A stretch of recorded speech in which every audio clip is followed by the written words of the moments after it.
Vocês acreditam que meu próprio filho bateu na minha porta às 10 horas da noite, nem me deu boa noite direito e já foi soltando: Mãe, eu preciso de 300 mil reais amanhã. Assim, sem mais nem menos, como se estivesse pedindo dinheiro para pão. E antes que eu pudesse abrir a boca, ele continuou: É para pagar a dívida da Patrícia. E sem atrasos, viu? Me entregou uns papéis na mão e ficou me olhando com aquela cara de quem já tinha certeza que eu ia resolver tudo. Eu respirei fundo, olhei para aqueles documentos, olhei para ele e falei apenas: Tá bom. Ele nem esperou mais nada, virou as costas e foi embora. Naquela mesma noite fiz minhas malas e peguei o primeiro voo que encontrei. Quando ele e a esposa vieram buscar o dinheiro na manhã seguinte, encontraram minha casa trancada e um envelope pregado na porta. E quando abriram aquele envelope...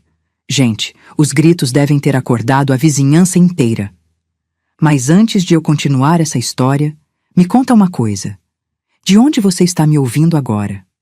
Escreve aí nos comentários sua cidade. Quero saber se tem gente do Brasil inteiro acompanhando esse canal. E se você gosta de histórias reais, dessas que a gente nem acredita que acontecem na vida, se inscreve aqui, porque eu tenho muita coisa para compartilhar com vocês. E pode ter certeza que essa história aqui você vai querer ouvir até o final, porque o que aconteceu depois. Ai, minha filha, nem eu mesma acreditei que tive coragem de fazer o que fiz. Meu nome é Helena.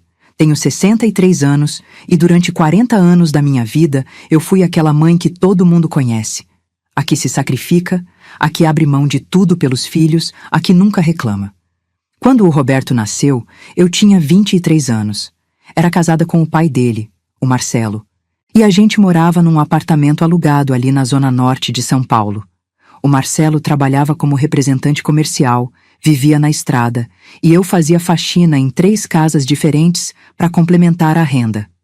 Acordava às 5 da manhã, deixava o Roberto com a minha mãe, e só voltava para casa no fim da tarde, com as mãos inchadas de tanto esfregar chão e passar roupa. Quando o Roberto fez 5 anos, o Marcelo me largou por uma colega de trabalho dele, 20 anos mais nova. Simplesmente pegou as coisas e foi embora, me deixou com a criança e aluguel para pagar. A pensão que ele mandava era uma miséria quando mandava, porque teve mês que não pingou 1 centavo. Eu tive que me virar sozinha. E olha, eu me virei. Aumentei a carga de trabalho, passei a fazer faxina em 5 casas, comecei a vender marmita à noite para os vizinhos. Teve época que eu dormia 4 horas por dia, mas o Roberto nunca ficou sem nada. Uniforme escolar sempre limpinho, material completo, lanche todo dia. Eu passava necessidade para ele não passar. Quando ele tinha 12 anos, consegui juntar um dinheirinho e abri uma vendinha pequena ali perto de casa. Vendia de tudo um pouco. Pão, leite, fiambre, essas coisas do dia a dia. A loja ficava aberta das 6 da manhã até as 10 da noite, todos os dias, inclusive domingo. Eu ficava ali, de pé, o dia inteiro, atendendo os clientes, fazendo contas no caderninho. O Roberto ficava comigo depois da aula, fazia lição de casa no balcão mesmo. Às vezes reclamava que queria ir jogar bola com os amigos. Mas eu explicava que a gente precisava trabalhar, que era só nós 2 contra o mundo. A vendinha foi crescendo com os anos. Eu nunca tirei férias, nunca parei. Trabalhava doente, trabalhava com dor, trabalhava cansada. Tudo pelo meu filho. Quando ele quis fazer cursinho para tentar uma federal, quem pagou fui eu. Quando passou em administração na USP, eu chorei de alegria. Achei que todos aqueles anos de sacrifício tinham valido a pena. Durante os 4 anos de faculdade dele, eu sustentei tudo. Mensalidade do transporte, xerox, livros, aqueles trabalhos em grupo que ele fazia e sempre acabava pagando lanche para todo mundo. Ele dizia que precisava manter as aparências, que os amigos dele tinham dinheiro. Eu entendia, não queria que meu filho passasse vergonha. Foi na faculdade que ele conheceu a Patrícia. Uma menina de Pinheiros, família com grana, aquelas que veraneia em Campos do Jordão e passa o Réveillon em Angra. Quando ele me apresentou ela, já vi que a moça me olhava de cima, sabe? Aquele jeito de franzir o nariz quando entrou na minha casa, de mal encostar no sofá como se fosse sujar a roupa. Mas o Roberto estava apaixonado, e eu, Como mãe boba que sempre fui, pensei, quem sabe ela não é uma boa moça por dentro? Eles casaram 3 anos depois que se formaram. Eu vendi meu único bem de valor, um terreno que minha mãe tinha me deixado de herança em Itaquera, para ajudar nas despesas do casamento. A família da Patrícia pagou a festa, aquela coisa toda no buffet chique, mas eu quis contribuir com alguma coisa. Dei 50 mil reais para os dois começarem a vida. O Roberto mal agradeceu, mas a Patrícia nem isso, só pegou o envelope e enfiou na bolsa de grife dela. Nos primeiros anos de casamento, eles vinham me visitar uma vez por mês, sempre de passagem, sempre com pressa. A Patrícia nunca aceitava comer nada na minha casa, dizia que estava de dieta, mas eu via ela torcendo o nariz para os meus petiscos. O Roberto começou a mudar também. Antes me ligava toda semana, perguntava como eu estava, se precisava de alguma coisa. Depois das ligações ficaram quinzenais, mensais, até quase sumirem. Quando eu ligava, ele atendia com aquela voz de quem estava ocupado, conversava 2 minutos e já inventava uma desculpa para desligar. A vendinha continuava meu ganha-pão. Eu já estava com 50 e tantos anos, o corpo não aguentava mais ficar de pé o dia inteiro. Mas o que eu ia fazer? Precisava trabalhar, precisava me sustentar. Pensei em pedir ajuda para o Roberto algumas vezes, afinal ele estava bem de vida, trabalhando numa multinacional, ganhando bem. Mas sempre que cogitava isso, lembrava do orgulho que sentia dele, de ver meu filho formado, bem-sucedido, e engolia as palavras. Teve uma época que eu fiquei doente. Descobri um problema sério no coração. O médico disse que eu precisava operar com urgência, fazer uma cirurgia que custava 80 mil reais. Liguei para o Roberto chorando, expliquei a situação. Sabe o que ele me disse? Mãe, você não pode fazer pelo SUS? É que agora não é um bom momento. A gente acabou de comprar um apartamento novo. Eu fiquei muda do outro lado da linha. Apartamento novo, enquanto a mãe dele estava precisando operar o coração. Desliguei o telefone e chorei a noite inteira. No fim, consegui um empréstimo com o gerente do banco, usando a vendinha como garantia.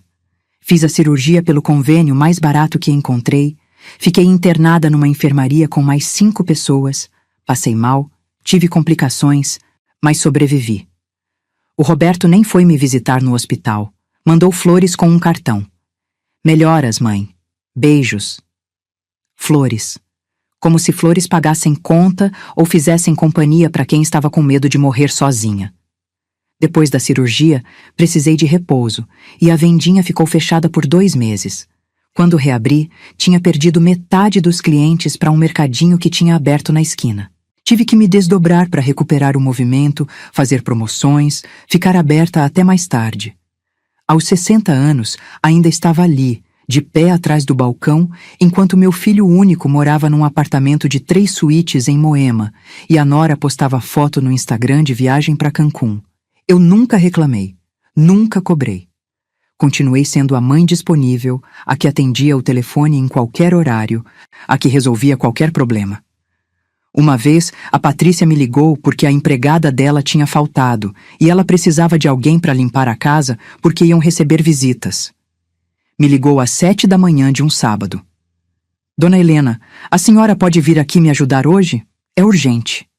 Eu fechei a loja, peguei 2 ônibus até Moema e passei o dia limpando a casa dos dois. A Patrícia ficou o tempo todo no quarto dela, no telefone, dando risada, enquanto eu, com mais de 60 anos, esfregava o chão da cozinha dela. Quando terminei, ela veio me inspecionar, passou o dedo nos móveis procurando poeira, e ainda reclamou que eu tinha esquecido de limpar atrás do vaso sanitário. Não me ofereceu nem um copo d'água. Quando fui embora, às 6 da tarde, ela me deu 50 reais. 50 reais por um dia inteiro de trabalho. Eu aceitei sem falar nada, peguei os 2 ônibus de volta e quando cheguei em casa, chorei de humilhação.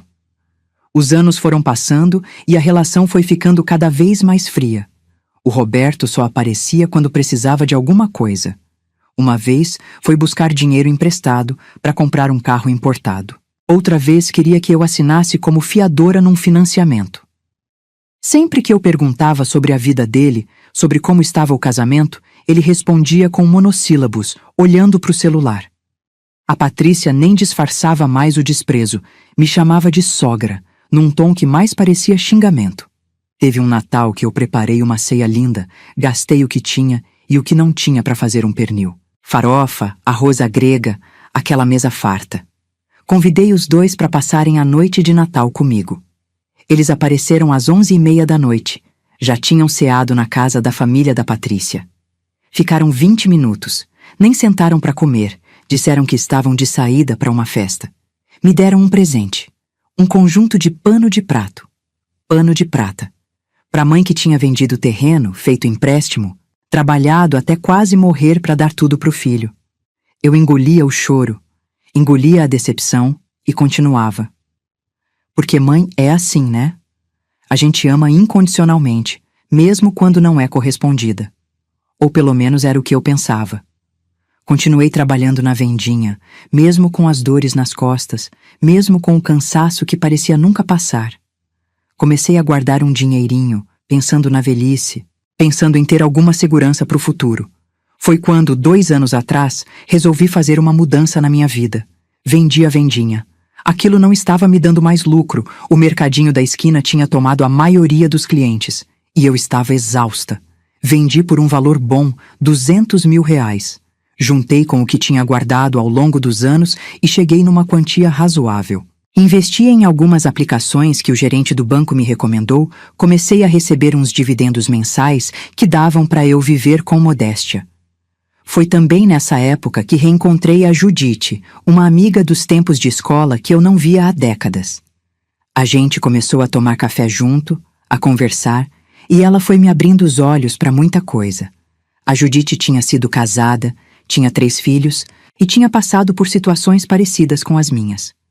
Mas diferente de mim, ela tinha colocado limites, tinha aprendido a dizer não, tinha construído uma vida própria sem se anular pelos filhos. Helena, ela me dizia, você passou a vida inteira se doando. E para quê? Seu filho te valoriza? Te respeita? Quando foi a última vez que ele te tratou com carinho? Eu ficava quieta, porque não tinha resposta. A Judite insistia. Você merece viver, mulher. Você merece ter suas coisas, seus momentos, sua dignidade. Filho criado é filho criado. Você já fez sua parte e fez muito mais do que devia. Mas mesmo com essas conversas, eu ainda tinha esperança. Esperança de que um dia o Roberto acordasse e percebesse tudo o que eu tinha feito por ele. Esperança de que ele voltasse a ser aquele menino carinhoso que me abraçava quando eu chegava cansada do trabalho. Esperança que, como vocês vão ver, era completamente ilusória. As coisas começaram a piorar de verdade há uns 6 meses. O Roberto começou a aparecer mais na minha casa, mas não por carinho ou saudade. Sempre vinha com aquela conversa de quem precisa de alguma coisa. Primeiro era um dinheiro aqui, outro ali. Sempre emprestado, que nunca era devolvido. Eu dava porque, sei lá, ainda tinha aquela esperança boba de que isso ia nos aproximar, de que ele ia reconhecer meu esforço. Um dia, ele apareceu com a Patrícia, coisa rara porque ela evitava vir na minha casa a todo custo. Os dois entraram com uma cara estranha, daquelas caras de quem vai pedir algo grande. Sentaram no sofá da sala e o Roberto começou. Mãe, a gente precisa conversar sério com a senhora. Meu coração já apertou. A Patrícia estava sentada do lado dele com aquela postura de madame, mexendo no celular, completamente desinteressada. A Patrícia fez uns investimentos que não deram certo. Ele começou a explicar. Ela entrou numa sociedade com umas amigas, abriram uma loja de roupas em Jardins, mas o negócio não foi para frente, deu prejuízo e agora tem dívidas para pagar. Eu fiquei ouvindo, sem entender direito onde ele queria chegar. São dívidas com fornecedores, com o shopping, com o banco. No total, dá uns R$300 mil. R$300 mil. Eu senti o chão sumir debaixo dos meus pés. E daí, filho? Eu perguntei, ainda sem acreditar no que estava por vir. Ele respirou fundo. A gente queria saber se a senhora pode emprestar esse dinheiro pra gente. É só por uns meses, até a gente se organizar. Depois a gente devolve. Gente, eu fiquei sem palavras. R$300 mil. Praticamente tudo que eu tinha conseguido juntar na vida inteira. Todo o sacrifício, todo o trabalho, todas aquelas noites mal dormidas e costas doloridas.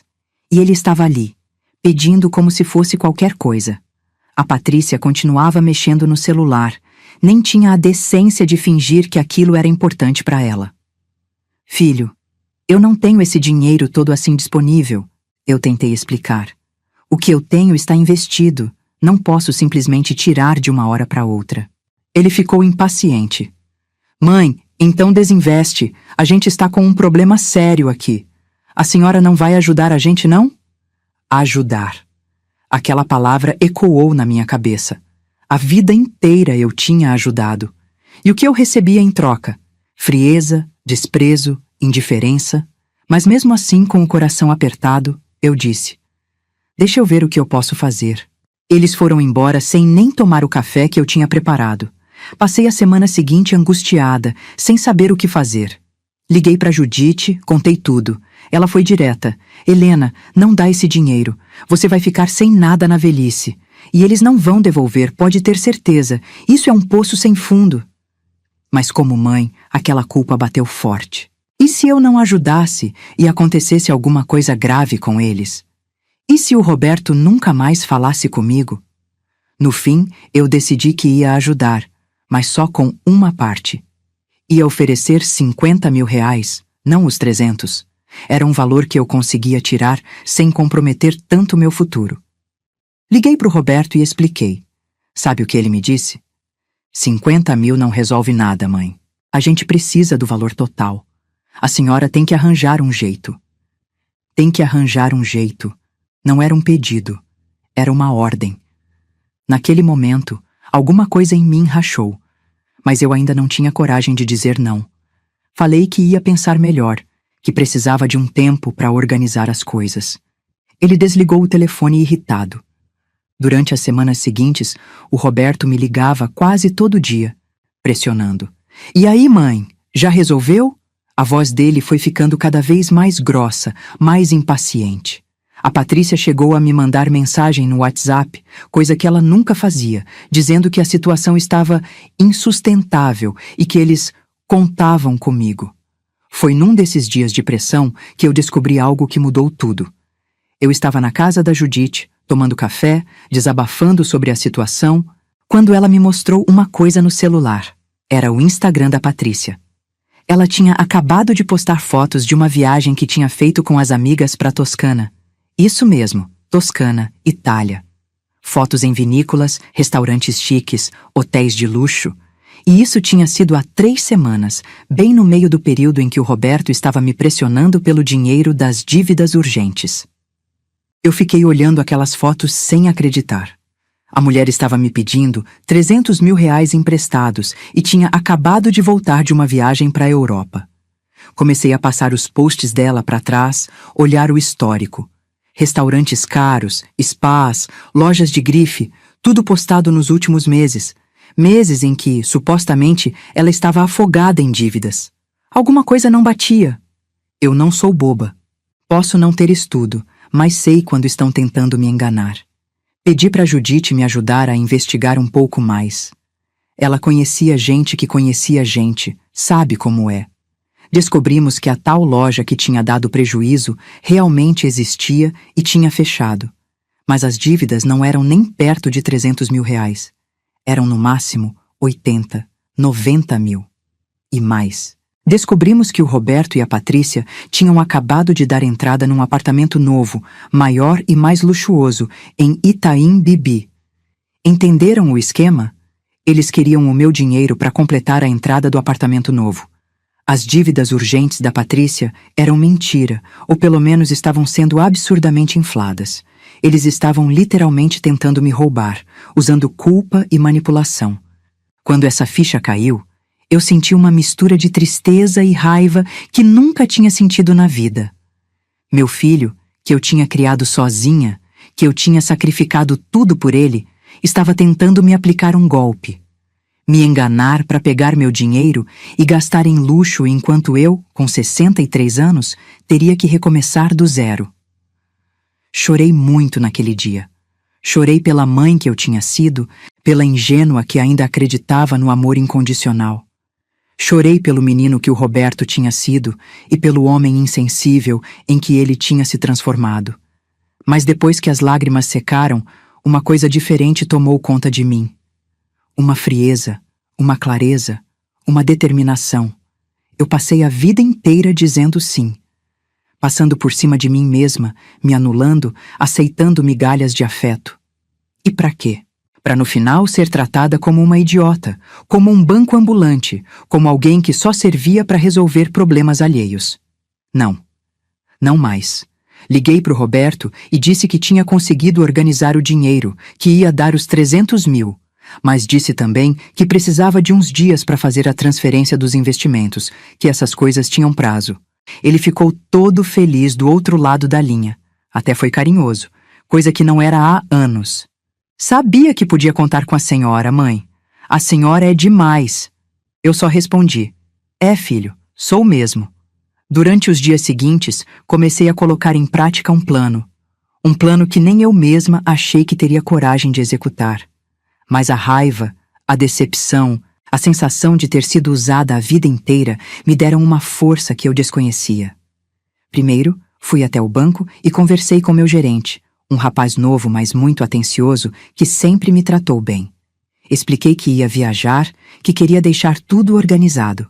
Transferi todo o meu dinheiro para uma conta digital nova, que o Roberto não conhecia.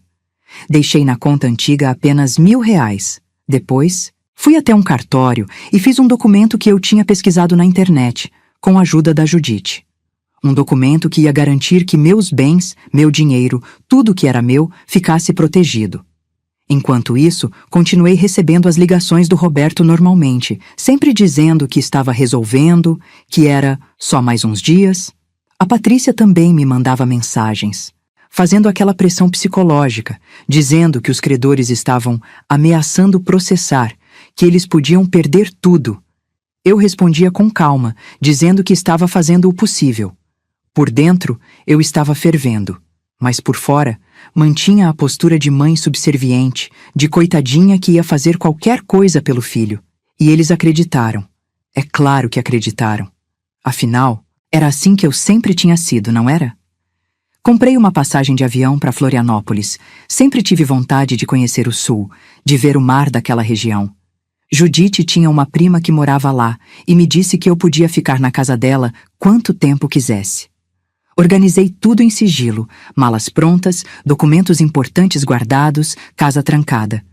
No dia anterior à viagem, liguei para o Roberto e marquei de passar na casa dele para entregar o dinheiro pessoalmente. Ele ficou todo empolgado, disse que ia preparar um jantar, que a gente podia matar a saudade. Saudade. Que piada. Mas eu disse que não podia ir jantar, que tinha uns compromissos, mas que no dia seguinte, bem cedinho, eles podiam passar na minha casa para buscar. Vou deixar tudo organizadinho para vocês, eu disse. E não era mentira. Ia deixar tudo organizadinho mesmo. Passei aquela noite sem dormir. Revisei cada passo do meu plano 1000 vezes. Escrevi uma carta, escolhendo cada palavra com cuidado.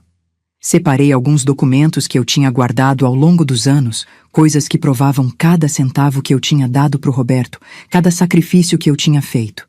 E preparei o envelope. Na manhã seguinte, antes do sol nascer, peguei minhas malas e saí de casa. Deixei tudo trancado. Colei o envelope na porta, bem visível, com o nome do Roberto escrito em letras grandes. Dentro do envelope, a carta e os documentos. Peguei um Uber até o aeroporto e embarquei no voo das 7 da manhã. Enquanto o avião decolava, eu olhava São Paulo lá embaixo ficando cada vez menor. E pela primeira vez em décadas, senti algo que tinha esquecido que existia. Liberdade. Eu estava livre. Livre da obrigação de ser mãe perfeita. Livre da culpa que me corroía. Livre da expectativa de que um dia eu seria valorizada. O Roberto e a Patrícia devem ter chegado na minha casa por volta das 9 da manhã, imagino. Já estavam acostumados com a mãe disponível, que ficava esperando com cafezinho fresco e sorriso no rosto. Devem ter estranhado a porta trancada. Devem ter tocado a campainha várias vezes, ligado para o meu celular que eu tinha desligado. E então, devem ter visto o envelope. Eu consigo imaginar a cena perfeitamente. O Roberto arrancando o envelope da porta, abrindo com aquela ansiedade de quem espera encontrar dinheiro ou pelo menos um cheque. E então, lendo a carta. A carta que eu tinha escrito com cada gota de dor que senti nesses últimos anos. Roberto, durante 40 anos fui sua mãe. Trabalhei sem parar, abri mão de tudo, me anulei completamente para te dar o que eu nunca tive: estudo, conforto, oportunidades. Vendi tudo que tinha, peguei empréstimos, quase morri trabalhando. E nunca pedi nada em troca. Só queria ser amada. Só queria ser respeitada.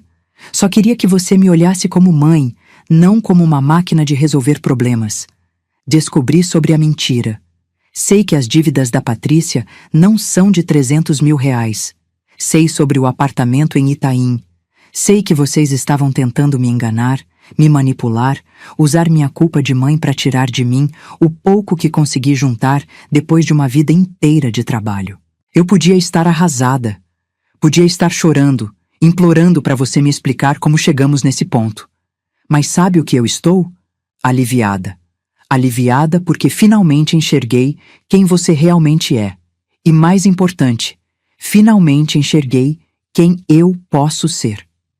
Não vou te dar um centavo. Não agora, não nunca. O dinheiro que você tanto queria está guardado, protegido, investido no meu futuro. Um futuro onde eu, pela primeira vez, vou viver para mim. Onde eu vou viajar, conhecer lugares, fazer coisas que sempre quis e nunca pude porque estava ocupada te sustentando. Ah, e sobre aquele terreno que eu vendi em Itaquera para pagar seu casamento? Então, engraçado, eu nunca te contei, mas minha mãe tinha deixado 2 terrenos para mim. Eu vendi um. O outro eu mantive guardado todos esses anos, como último recurso. Mês passado, recebi uma proposta de uma construtora. Sabe quanto vale agora, com a valorização da região? 1.200.000 reais. E eu vendi. O dinheiro está comigo, aplicado, rendendo. Também nunca te contei, mas aquele patrão que eu tive quando trabalhava de faxina, o seu Álvaro, me deixou uma herança quando morreu. Ele não tinha filhos, e eu cuidei dele nos últimos anos de vida. Não era muito, mas eram 200 mil que eu guardei em segredo, porque aprendi desde cedo que é sempre bom ter uma reserva que ninguém sabe. Durante anos, você me tratou como se eu fosse uma coitada, uma pobre velha sem recursos. E eu deixei você pensar isso. Mas a verdade é que eu tenho mais condições financeiras do que você imagina. E agora vou usar esse dinheiro comigo mesma. Anexo a essa carta, você vai encontrar todos os recibos, comprovantes e anotações de cada centavo que eu te dei ao longo da vida. Somei tudo. Dá uma quantia impressionante. Quantia essa que nunca vai ser devolvida, e está tudo bem. Considere isso minha herança adiantada. Porque herança, filho, você não vai receber mais nada de mim. Também deixo cópias de prints das redes sociais da Patrícia, mostrando a viagem para Toscana e todos os luxos que vocês andam tendo enquanto tentavam me convencer de que estavam quebrados. Isso é só para vocês saberem que eu descobri tudo. Que eu não sou a idiota que vocês pensavam. Estou indo embora. Não vou dizer para onde. Não vou deixar contato. Quando e se eu quiser falar com você, serei eu quem vai entrar em contato. Não tente me procurar. Não adianta ir no banco, conversar com vizinhos, nada. Eu planejei tudo direitinho. Aproveita e reflete sobre o tipo de filho que você se tornou. Sobre o tipo de pessoa que consegue olhar para a própria mãe e tentar aplicar um golpe. Reflete sobre os valores que eu tentei te ensinar e que você jogou no lixo. Não te desejo mal. Você é meu filho e, apesar de tudo, ainda te amo. Mas amar não significa aceitar ser pisada. Amar não significa se anular. E finalmente aprendi isso. Cuida da tua vida com teus próprios recursos. Resolve tuas dívidas, verdadeiras ou inventadas, com teu próprio trabalho. E quem sabe um dia, se você amadurecer, se você entender a gravidade do que fez, a gente possa conversar. Mas vai ser no meu tempo, nas minhas condições. Helena. P.S. A casa está alugada. Já fechei contrato com uma imobiliária. Não adianta tentar arrombar ou entrar. E antes que pensem em me processar ou inventar alguma história, saibam que tudo que é meu está legalmente protegido. Consultei advogado. Imagino o silêncio que deve ter caído quando ele terminou de ler. Imagino a Patrícia arrancando a carta da mão dele, lendo também, ficando vermelha de raiva. E então os gritos. Os gritos de quem planejou uma coisa e deu completamente errado. Os gritos de quem subestimou a velhinha coitada e se deu mal. Dizem que os vizinhos ouviram tudo. A Patrícia berrando, o Roberto socando a porta da minha casa, os dois discutindo na calçada. Deve ter sido um show. E eu perdi, porque estava a mais de 1000 quilômetros de distância, com os pés na areia de uma praia linda em Florianópolis. Nos primeiros dias, o Roberto tentou me ligar umas 50 vezes. Mensagens no WhatsApp, e-mails, até mensagens no Facebook que eu quase nunca usava. Variavam entre raiva, como a senhora pôde fazer isso? E tentativas de manipulação. Mãe, vamos conversar. Tenho certeza que foi tudo um mal-entendido. Eu li todas, mas não respondi nenhuma. Bloqueei o número depois de uma semana. A Judite me mantinha informada do que estava acontecendo em São Paulo. Ela soube por uma conhecida que morava perto da minha antiga casa que o Roberto tinha ido lá várias vezes, tentando falar com vizinhos, perguntando se alguém sabia para onde eu tinha ido. Ninguém sabia de nada, porque eu não tinha contado para ninguém além da Judite. Ele tentou ir no banco, mas obviamente não conseguiu acessar nada. Tentou contratar um advogado para questionar a documentação que eu tinha feito protegendo meus bens, mas o advogado deve ter explicado que estava tudo legal, que eu tinha todo o direito de fazer o que quisesse com meu próprio dinheiro. Segundo a Judite, a Patrícia ficou furiosa quando descobriu que eu realmente tinha dinheiro guardado e não ia dar nada. Ela, que sempre me tratou como uma pobre coitada, descobriu que a sogra que ela desprezava tinha mais recursos que ela imaginava. Deve ter doído no orgulho dela. A casa eu realmente aluguei. Fechei com uma imobiliária, tudo online, tudo resolvido. O dinheiro do aluguel cai na minha conta todo mês. Não era um imóvel grande nem nada, mas dá uma renda extra que ajuda. Aqui em Florianópolis, estou morando num apartamento pequeno que aluguei perto da praia. Todo dia acordo, faço meu café e vou caminhar na beira-mar. Conheci um grupo de senhoras da minha idade que se reúnem para fazer caminhada e depois tomar café juntas. Elas me acolheram, viramos amigas. A gente conversa, ri, compartilha histórias. Algumas têm filhos maravilhosos que ligam todo dia, visitam sempre. Outras têm histórias parecidas com a minha. E todas me apoiaram na decisão que tomei. Comecei a fazer coisas que nunca tinha feito. Matriculei num curso de pintura. Descobri que tenho jeito para aquarela, quem diria. Também entrei num grupo de teatro da terceira idade. A gente se apresenta em centros comunitários, asilos, é muito divertido. Me sinto viva de um jeito que não me sentia há décadas. Com o dinheiro que tenho guardado e investido, estou vivendo tranquila. Não é luxo, mas é dignidade. Faço uma viagem pequena por mês, conhecendo cidades da região. Já fui para Gramado, Canela, Porto Alegre. Mês que vem vou para Curitiba. São viagens simples, de ônibus, hospedagem em hotel modesto, mas para mim é tudo. É a liberdade que eu nunca tive. Às vezes me pego pensando no Roberto, pensando em como chegamos nesse ponto. Será que foi culpa minha de ter dado tudo tão fácil? De nunca ter ensinado o valor do dinheiro, do trabalho, do respeito? Ou será que ele simplesmente se tornou uma pessoa ruim, influenciado pela Patrícia e pelo estilo de vida que eles levam? Não tenho respostas, mas tenho paz. Uma paz que não tinha quando vivia naquela angústia constante de tentar agradar, de tentar ser a mãe perfeita, de aceitar migalhas de afeto em troca de tudo que eu dava. Tem dias que bate uma tristeza, claro. Tristeza de pensar que meu único filho virou um estranho. Que eu provavelmente não vou ter a chance de ser avó presente, se eles tiverem filhos um dia. Que passei a vida construindo uma relação que desmoronou. Mas aí eu olho para o mar, para o pôr do sol laranja que eu vejo da minha janela todo dia, para as amigas que fiz, para os quadros que estou pintando, e penso, valeu a pena. Valeu a pena me libertar. Valeu a pena escolher a mim mesma, pela primeira vez na vida. Valeu a pena ter tido coragem de dizer não, de colocar limites, de não aceitar ser desrespeitada.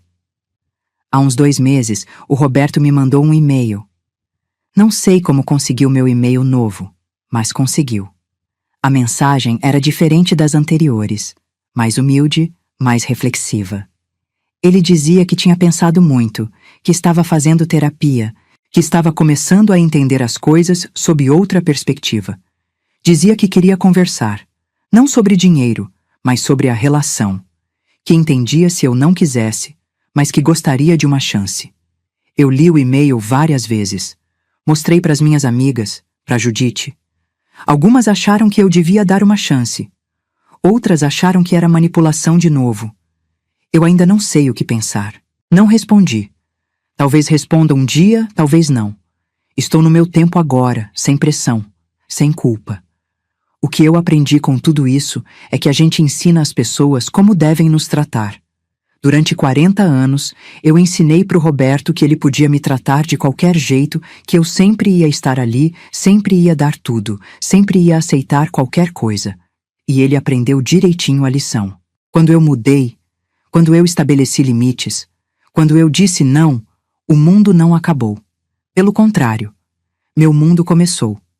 Minha vida, que eu achava que tinha acabado quando a vendinha foi vendida e eu estava sozinha envelhecendo, na verdade estava só começando. Sei que tem gente que vai me julgar. Vai dizer que mãe não abandona filho, que família é sagrada, que eu devia perdoar. E tudo bem, cada um com suas opiniões. Mas quem viveu minha vida fui eu. Quem passou pelas humilhações fui eu. Quem quase morreu trabalhando fui eu. E quem merece paz e dignidade na velhice também sou eu. Não me arrependo. Às vezes ainda choro, porque amor de mãe não desaparece da noite pro dia. Mas as lágrimas agora são diferentes. Não são mais de desespero, de frustração, de sentir que não sou suficiente. São lágrimas de luto pelo que poderia ter sido e não foi. E tudo bem. Luto também é parte da cura. Hoje, quando acordo, a primeira coisa que penso não é mais o que eu preciso fazer pro Roberto. É o que eu quero fazer para mim hoje. E essa mudança simples de pensamento transformou tudo. Ontem pintei um quadro lindo de uma gaivota voando sobre o mar. Quando mostrei para a professora de pintura, ela disse que estava muito bom, que eu tinha evoluído bastante. Sabe o que aquilo representou para mim? Representou que eu ainda posso aprender, crescer, me desenvolver. Aos 63 anos, ainda posso descobrir talentos que nem sabia que tinha. Outro dia fui num forró aqui perto, uma festa para terceira idade que organizam todo mês. Dancei a noite inteira. Conheci um senhor muito simpático, viúvo, que me convidou para tomar um sorvete na semana seguinte. Eu fui. A gente conversou por horas, demos risada, foi leve, foi gostoso. Não sei se vai dar em alguma coisa e não precisa dar. Mas me senti vista, interessante, viva. São coisas simples, mas que fazem toda a diferença. A vida que eu estou construindo agora não é perfeita. Não é cheia de luxos ou grandes aventuras. Mas é minha, autenticamente minha. E isso não tem preço. Às vezes encontro outras mulheres da minha idade que estão passando por situações parecidas. Filhos que só aparecem quando precisam de dinheiro, noras que desprezam, família que só valoriza o que você pode dar materialmente. E eu sempre digo a mesma coisa: coloca limite, valoriza você mesma, porque se você não se valorizar, ninguém vai fazer isso por você. Sei que minha história pode parecer dura, pode parecer que fui insensível, que abandonei meu filho na hora que ele precisava, mas a verdade é que ele nunca realmente precisou de mim. Ele precisava do meu dinheiro, e há uma diferença enorme nisso. Se ele tivesse me procurado para conversar, para desabafar, para pedir um conselho, um abraço, um apoio emocional, eu estaria lá. Sempre estive. Mas tudo sempre foi sobre dinheiro, sobre o que eu podia dar materialmente. Nunca sobre afeto, sobre presença, sobre construir uma relação verdadeira. E quando finalmente percebi isso, quando finalmente aceitei que a relação que eu tanto queria simplesmente não existia, foi libertador. Doloroso, mas libertador. É como quando você para de forçar uma porta trancada e finalmente aceita que talvez não seja para você entrar por ali. E então descobre que existem janelas abertas por todo lado, esperando você. Minha janela aberta foi Florianópolis. Foi a amizade da Judite e das mulheres que conheci aqui. Foi a pintura, o teatro, as caminhadas na praia. Foi a possibilidade de recomeçar, de redefinir quem eu sou além de mãe do Roberto. Hoje eu sou a Helena que pinta, a Helena que dança forró, a Helena que toma café com as amigas todo dia, a Helena que está aprendendo a usar melhor o celular para fazer vídeos das paisagens bonitas e mandar no grupo do WhatsApp. A Helena que está lendo mais, que se inscreveu na biblioteca municipal e leva 2 livros novos por semana. E sabe qual foi uma das coisas mais surpreendentes? Descobri que as pessoas gostam de mim. Gostam da minha companhia, da minha conversa, das minhas piadas sem graça. Não porque eu possa dar alguma coisa para elas, mas simplesmente por quem eu sou. Isso era uma sensação que eu tinha esquecido que existia. A casa da prima da Judite, onde fiquei no começo, virou meu porto seguro. Quando me sinto sozinha ou triste, vou lá tomar um chá com ela. A gente conversa sobre tudo, ela me conta das histórias dela, eu conto das minhas. É uma conexão genuína, baseada em afeto real. Comecei também a fazer trabalho voluntário numa creche aqui perto. Vou 2 vezes por semana ajudar a cuidar das crianças. E sabe o que é engraçado? Consigo dar afeto, carinho, atenção para essas crianças sem me anular. Sem sentir que preciso dar tudo de mim até não sobrar nada.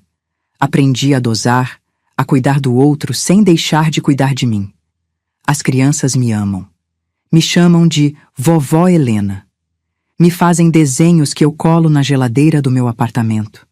E quando vou embora no fim do dia, vou leve, feliz, sem aquele peso de será que fiz o suficiente? Será que sou boa o bastante?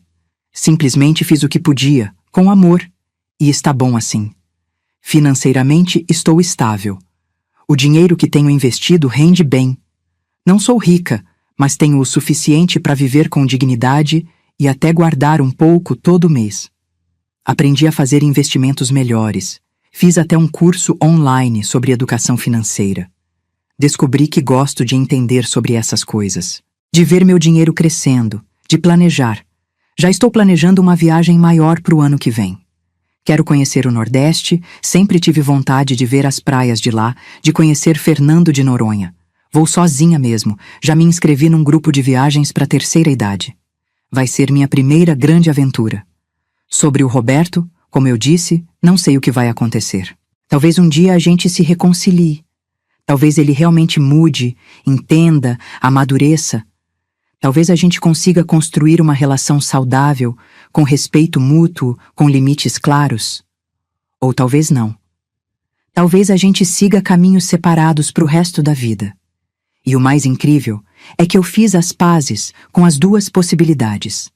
Não estou mais naquela angústia de precisar que ele me ame, me aceite, me valorize. Seria bom se acontecesse? Claro. Mas não é mais uma necessidade. Não é mais o que define minha felicidade ou minha paz. Tem uma frase que ouvi numa palestra aqui e que grudou em mim. Você não é responsável por carregar pessoas que têm pernas para andar sozinhas. E é exatamente isso. O Roberto é um homem adulto, formado, capaz. Ele não precisa que eu resolva a vida dele. Ele precisa aprender a resolver sozinho. E se eu continuar resolvendo, continuar dando, continuar sendo o colchão que amortece todas as quedas dele, eu não estou ajudando. Estou atrapalhando o crescimento dele. Talvez, no fundo, a melhor coisa que eu podia fazer por ele como mãe fosse exatamente o que fiz. Dizer não. Estabelecer limites. Mostrar que ações têm consequências. Que você não pode tratar as pessoas, especialmente quem te ama, de qualquer jeito e esperar que continue tudo bem. Não sei se ele vai aprender essa lição, mas pelo menos eu fiz minha parte. E pela primeira vez fiz minha parte sem me destruir no processo.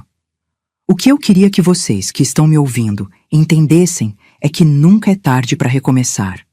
Nunca é tarde para escolher você mesmo. Eu tinha 63 anos quando tomei a decisão mais corajosa da minha vida. 63. A maioria das pessoas já está pensando em aposentadoria, em desacelerar. E eu estava acelerando, começando uma vida nova. E se eu conseguir, qualquer um consegue. Não importa a idade, não importa há quanto tempo você está numa situação ruim. Sempre dá para mudar. Sempre dá para dizer, chega. Sempre dá para escolher a dignidade. Claro que é assustador. Claro que tem momentos de dúvida, de medo, de... será que fiz a coisa certa? Mas do outro lado do medo está a liberdade. E posso garantir para vocês, vale cada segundo de ansiedade. Hoje, quando olho no espelho, vejo uma mulher diferente. Não é só o cabelo que deixei crescer e está mais bonito, nem a pele que está melhor porque não vivo mais estressada. É o olhar. Tem uma luz nos meus olhos que não tinha antes. Tem vida. Tem esperança. Tem amor próprio. E esse amor próprio, gente, é revolucionário. Principalmente para mulheres da minha geração, que foram criadas para servir, para se anular, para colocar todo mundo na frente. A gente aprendeu que ser boa mãe, boa esposa, boa mulher, significava desaparecer. E não significa. Significa estar presente, mas sem deixar de existir. Às vezes me perguntam se não sinto falta de São Paulo, da minha casa antiga, da rotina que tinha. E sabe o que eu respondo? Sinto falta da cidade, das ruas que conheço, de alguns lugares. Mas da vida que eu levava? Não. Nem um pouco. Aquela vida era uma prisão. E eu nem percebia porque estava há tanto tempo lá dentro que achava que era normal. Aqui em Florianópolis, construí uma rotina nova que me traz alegria. Acordo cedo, faço minha caminhada, tomo café com calma lendo o jornal. Pinto um pouco, leio, converso com as amigas. 2 vezes por semana vou na creche. 1 vez por semana tenho aula de teatro. Fim de semana tem sempre algum passeio ou evento que a gente organiza no grupo. É uma vida simples, mas é cheia. Cheia de significado, de conexões reais, de momentos que me fazem feliz. E não precisa de muito dinheiro para isso. Precisa de disposição, de abertura para coisas novas, de coragem para sair da zona de conforto.